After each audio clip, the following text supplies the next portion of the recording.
starting with Peter and had him introduce himself, and then we'll go to Edward and Mike and JW, and they'll give you a brief background about who they are, and then I will dive into some questions, starting with Peter. Thanks, John. Very briefly, Peter Kaufman. I'm president of the investment bank Gordian Group and head of our restructuring and distressed M&A practice.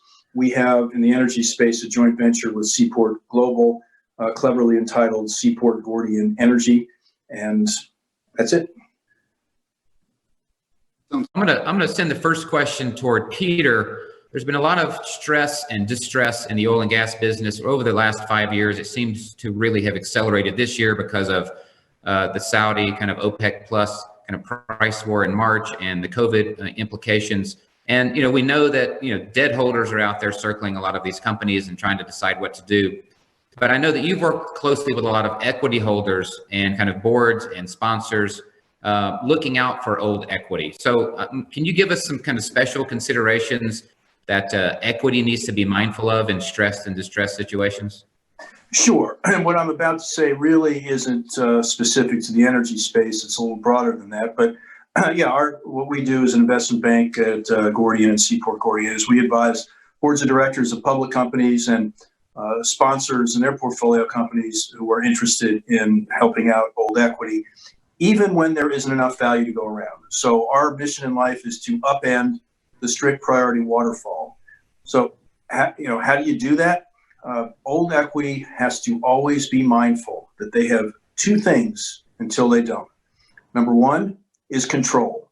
And so whether you're in or out of bankruptcy, as long as you're still in the saddle and haven't been thrown out and there hasn't been a sale and there hasn't been a restructuring, you have control. And that can be wielded adroitly and cleverly to advantage old equity. And I'll come back to that in a minute. The second thing you have is option value.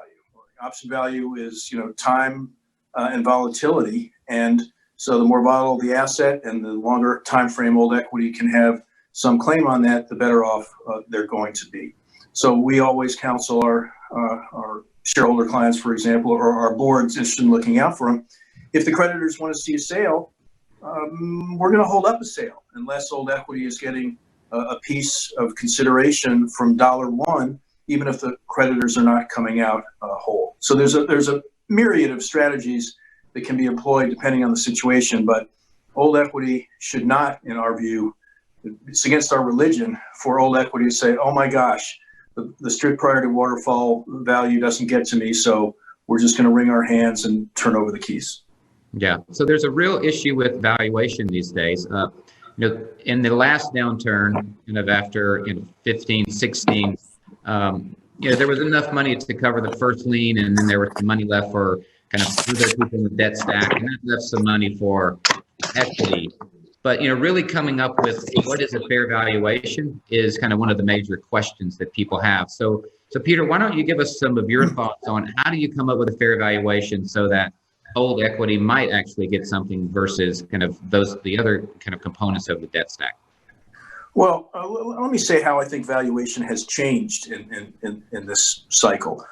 From what we've seen in the middle market, previously, where you'd see transaction value include some consideration for PUDs, what we're seeing now is purchasers are viewing anything other than PDP as part of their upside. So I think that's a significant change from where things were previously. And how does old equity deal with that? Competition.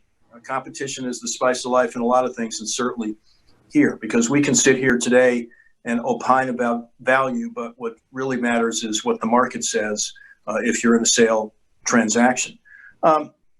We're seeing deals get done at a substantial discount to PDP, PV10 with a real focus on a shorter unlevered payback period. Great example would be the acquisition Contango announced just a couple days ago, which had a 2.7-year payback period.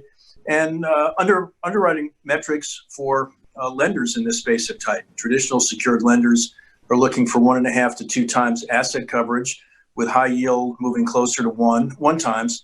And some pools of capital, like hedge funds, are just that got in the space in 2016 won't even look at deals now. And so I think this lack of liquidity, this tightening in the credit markets, has really compounded the decline in values. And honestly, it may stay that way until or unless there's a clear path to higher oil prices.